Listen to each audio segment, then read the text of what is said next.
You have the power to heal yourself. And I know this because my friend Melissa is proof, and she's here today to tell you all about it. Welcome, Melissa. Thank you so much for having me on your podcast. I'm so excited. Me too, I'm excited. So, Melissa and I met a few years ago. How many Five years? years ago. 5 years ago. Through a magical experience in Costa Rica. We've kept in touch since. And for me, what really connected me to Melissa is your beautiful energy, your generous nature, the fact that you're not afraid to be vulnerable and to show us all what kind of power that can bring. And furthermore, your story about connecting to yourself and healing yourself, which is what I want everybody to learn today about you. Well, thank you very much for the intro. You're welcome. Yeah, I feel like it's weird because I was just like reminiscing about that time and it feels like it was so long ago. Right? Like Yeah, another lifetime ago almost. So much yeah, has happened since then. yeah. When I say you have the power to heal yourself, it might be controversial. It might strike a chord with people, but like I said, you're proof that it's possible. And I feel like once we understand that we have that ability, we can really start to make moves when it comes to our health or overall well-being. And it's just as much a mindset thing as it is a physical thing, right? Like mindset plays a huge role in just believing that you're able and you're capable of doing it. So talk us through your personal story and how mindset did play a role in those shifts for you. Okay, so I was dealing with very severe eczema. I think about like 7 years ago or something like that. I literally had it from head to toe, like not even joking, completely covered. And so I've had eczema my entire life, like growing up when I was a child. I've had it, but I'd usually only get it during the winter times, and it'd be like small little patches here and there. And then, yeah, so like 7 years ago, just all of a sudden, I remember the first really bad flare up I had was just like all on my hands. And I had no idea what caused it. Went to the clinic and they gave me some pills, and then it went away within a few days, but then it came back just as fast. And yeah, basically spent about 2 years seeing so many doctors and specialists trying to figure out what it was. And they would just basically recommend topical steroids and drugs within like the first 10 minutes of meeting me without actually really asking me any questions. So about after a year of like constantly dealing with that, and also when I was getting prescribed the topical steroids, I knew deep down that it wasn't something that I wanted to use. Like I had used it before and it would work for a bit and then just come back. So yeah, at that point I started looking into how to heal myself. Basically, one day I was going for a walk and I just got, I don't know if it was like from my higher self or like my intuition or whatever. I just got this message that I was already healed and I was just on my journey there. And from there, I really had the mindset that I could heal myself. And that's when I started looking into different modalities and then eventually healed myself. And now it's been, I think, a good 5 or 6 years that I haven't had a flare up like that. Like I still get occasional ones like the during the change of seasons, but nothing like that. Amazing. Yeah. Amazing. The power that we have, right? To just influence our bodies. Yeah. What was a big shift that you could share with us that you had to do? Like what is a big change that you needed to put in place on this healing journey? One of the biggest shifts, I think, was definitely mindset shift, and then also realizing that healing is so much more than just the physical. For me, I remember looking into the spiritual meaning of having very bad eczema flare-ups on the hands.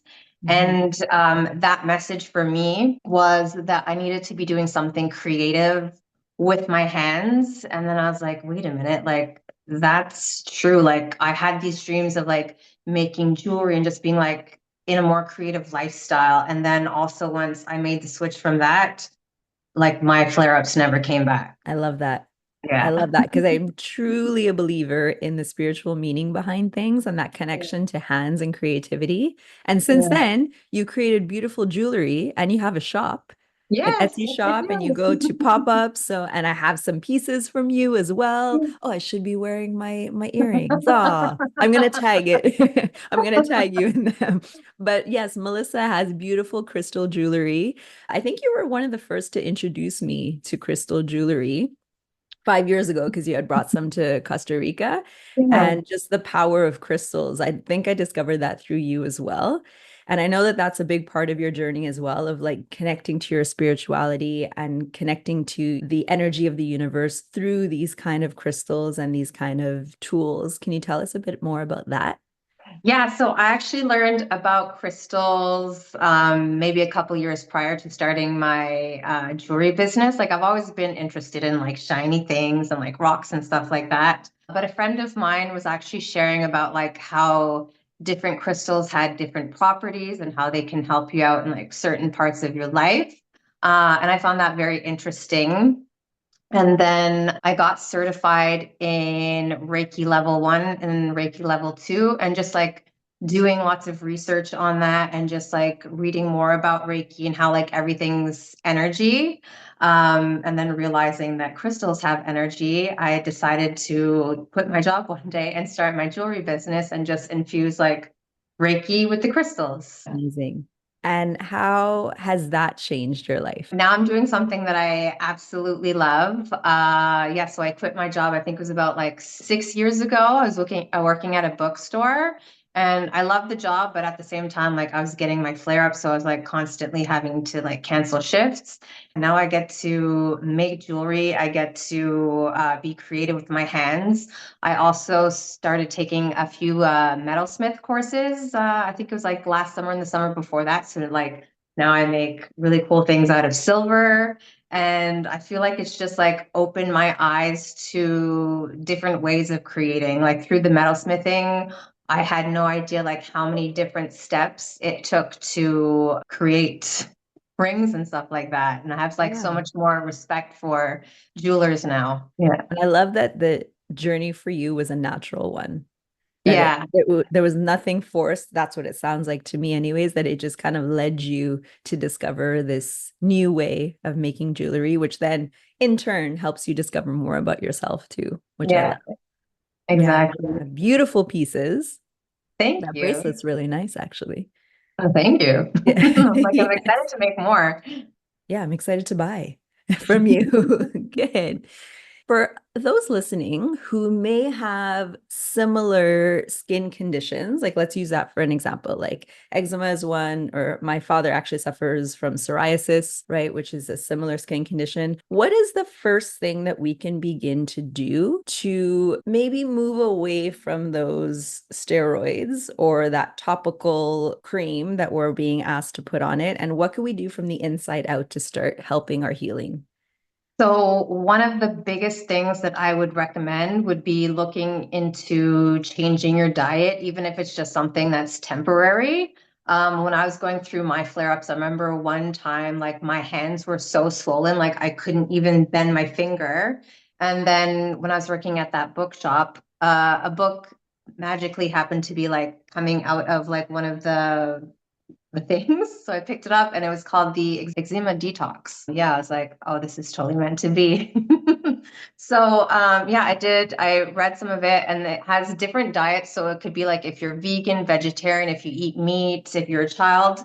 And basically just starting with that, because when I did that, the very next day, I noticed such a huge difference. Like the swelling in my hands went down, and then with like in weeks, my skin had cleared up. Another really important thing to do is your stress levels. Like I know when I was going through my severe flare-ups, I was also in a very, very abusive relationship. So I have no doubt that that had something to do with it, because we were very on and off. And then like whenever we were off and I'd be somewhere else, like my skin would completely like clear up. So yeah, focus on like your stress levels so you could do things to help you with that, with like meditation. Also, I found having a gratitude practice was really, really helpful at that time. I know when you're going through really tough stuff like that, it's hard to find gratitude. But for me, I found when I was going through that, like it really showed me how kind and sweet people were, even just like strangers. Like I had so many people that would share info with me, or like I wasn't able to work sometimes. So like I had friends that would like give me money, and it was just like really, really sweet to see like how many people actually care about you. And yeah, there's just like so many things to be grateful for when you're going through stuff. So I feel like, yeah, that's another great one to have while you're going through that. And moving your body, whether it's like through dancing or yoga or exercise, but just like finding ways to move your body, because if you don't do anything, like that's going to eat up at you mentally, and you're already in such a dark place that like you need to do things to get you out of there. And also another good thing is to connect yourself with people. Like for me at first it was really hard because like I was covered, and it just felt so embarrassing to be out like that. People love you no matter what you look like. So it's just like get around people, and yeah, I find like your whole energy just changes with that. Great tips. Thank you for sharing. And I can imagine that being covered head to toe would make you feel embarrassed or would not want to have you show up or go, even leave your house. So I think that's an important point to like move past that fear of judgment and just confide in those who love you. Because, like you said, they're going to love you no matter what you look like. Let's go back to the nutrition. So we said nutrition, stress level, move your body, social connections, gratitude practice, which I love. I always recommend. So when it comes to nutrition, do you remember some of the foods that for you would cause these flare-ups? The weird thing with that is it was things that I had eaten before, and then all of a sudden it would cause me a flare up. Like I remember the medical medium. He Mhm. had this book, and I think it was like all raw foods for like 14 days or something like that. And it was all foods that I've already eaten before, I've never had a problem with. And I think it was on day one, my second meal. I think it was like spinach, tomatoes, orange, and garlic or something. And you had to like put it in a blender, and it became like some type of soup. And I had that. And then I remember within like a half an hour, I started like feeling kind of weird. And then all of a sudden I was getting like really itchy. And then so like I'd scratch, and then like my entire body just got like really red, and I was like covered in hives. And then I actually had to go to the hospital Oh by ambulance. my God. Yeah. Oh my goodness. Yeah. So it was really strange because it was like foods that I'd eaten before, and then all of a Right. sudden I'd get like a reaction like that. So for me, I had no actual idea what the actual foods that caused that were, because the very next day I ended up going to see an allergist. Mhm. And for anyone who hasn't went, they'll put like little I think like needles or something in like a whole bunch of spots on your arm, and then like give you shots, and then you sit around for I think like 20 minutes to half an hour. And I remember like none of the places that they had put the needles, I wasn't getting like any type of reaction. And then all of a sudden, like my entire arm was covered in hives except for there. And then like the doctor was like, I have no idea what this is. Oh my So goodness. yeah. So sometimes I find like being in a situation like that is so difficult, because even people who have been working in medicine for so long have no idea what causes it. So it's like very much, I guess, like following your intuition, or like when you're eating, just being very mindful of how your body feels and what affects you. And I would write that stuff down too. Yeah. Yeah, great advice. Like a food journal or like a Yes. tracking journal Yeah. kind of I had thing. to do Yeah, that just to for a see. while. Yeah, and to try to see like what could cause that. That's Yeah. crazy and kind of scary, Very scary. right? Yeah. My God, because you never know. Is it the combination of foods or is it like all of a sudden your body's gonna reject this food? But now, are you able to eat whatever you want to eat, or do you still kind of follow the same approach to nutrition as you did before? I'd say I basically eat what I want to eat, but also like I'm still very mindful of the things that I do eat. There are certain things that are said to not be very good for eczema, so like I'll usually steer clear of that. But I remember when I was going through that, like I was gluten free. Like now I eat gluten and I'm fine. They said to like hold off on coffee and chocolate and certain things because like that makes your skin itchier. But I Right. have that stuff now, and like I'm fine. So that gives us all hope. that you don't have to Yeah. necessarily cut out things that you don't want to, but it's more of like discovering what your body can handle in that moment. Yeah, and then it's just like once you do that cleanse, then you can like slowly start integrating that stuff back into your life and then like really seeing how it makes you feel. A big part of this, from what I hear, is following your intuition or being truly connected to yourself and your body. For someone who is new to that or who would like to try to connect and to try to listen to what their body is telling them, what advice would you give them? For me, I would say start with meditation.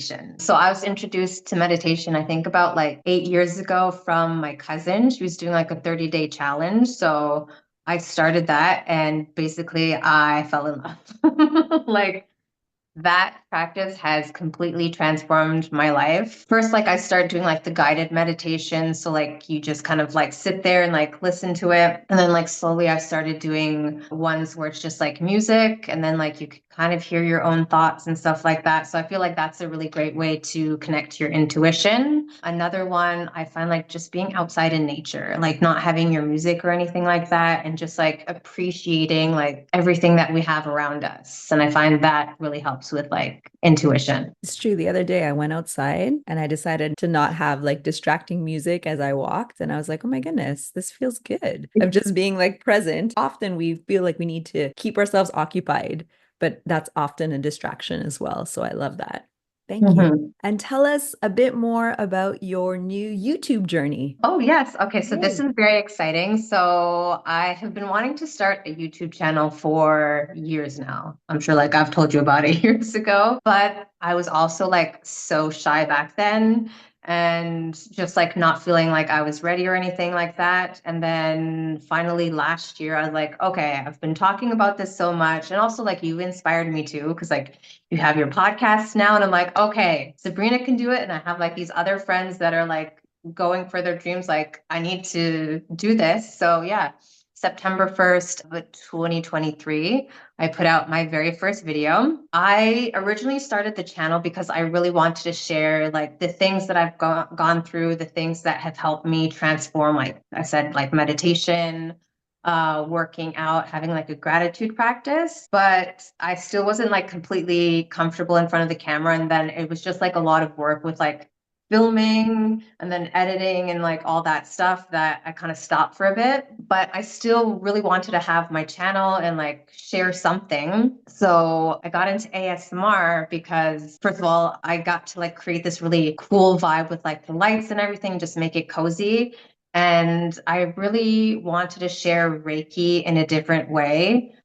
So like I share it by infusing my jewelry with Reiki, but I've never really felt the call to just like do in-person stuff. So I wanted to share it on a larger scale. So yeah, now I have a ASMR channel and I do Reiki ASMR. That's amazing. Now, for someone listening who doesn't know what that means, can you let us know? What is that definition? Okay, I'm the most terrible person to ask this. I actually cannot remember what it stands for. I always have friends that are like, so what exactly is ASMR? And I'm just like, okay.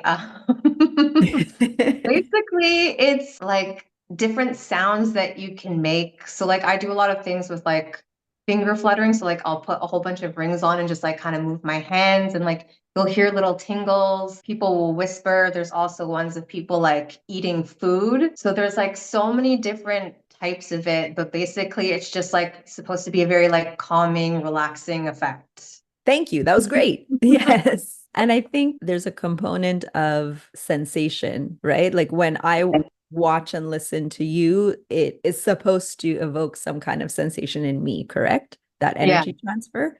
Yes. So yeah, with the Reiki, yeah. So before I start my videos, I'll always do like my little incantation and just like the intention of putting that energy out for people. So yeah, and then whoever's open to it receives that energy. And I've gotten like so many sweet messages of how my videos have helped people. I have so many subscribers that like the first thing when my video comes out, they'll leave comments and it's just like really sweet to know that I'm able to share this with so many people and like across the world. And it's just like it boggles my mind. I'm so proud of you.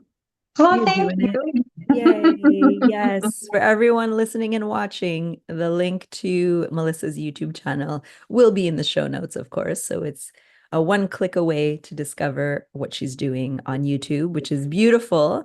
Any last words of advice for everybody listening when it comes to anything you want to let us know? Your healing journey, mindset shifting, Reiki, energy? Yes, I actually started it's kind of like, have you heard of 75-Day Hard? No. Okay, so it's this, I think it's like this fitness thing where you work out twice a day, you journal, like all these like good habits that you do 75 days in a row.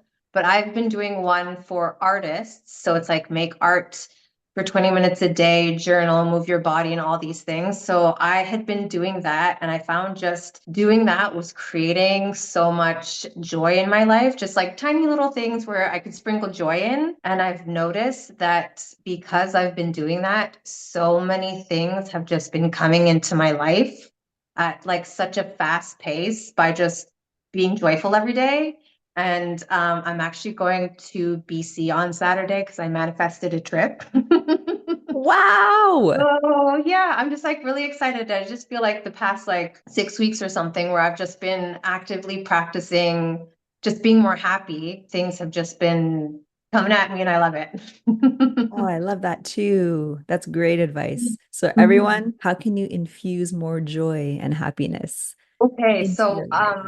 one of my favorite things, I have like little daily habits that I do every day. So for me, one of the things that I just did today that I haven't done in a while, is when my coffee is brewing, I'll put on some music and just dance. And I find just like that energy is so good. And it's like no matter like what type of music you put on, just like feeling it. And yeah, I just feel like that just makes me feel so much better and like infuses so much joy in my day. And then I just feel like it just starts trickling in other ways. And like once you start your day like that, like so many other things just happen and it ends up being like a magical, amazing day.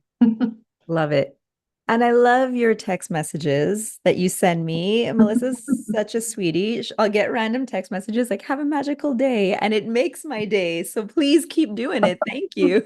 Oh, you're so welcome. And I love that I get those messages too. And I'm just like, oh, yeah, I just love spreading joy because that's not how I Yay. was like 10 years ago.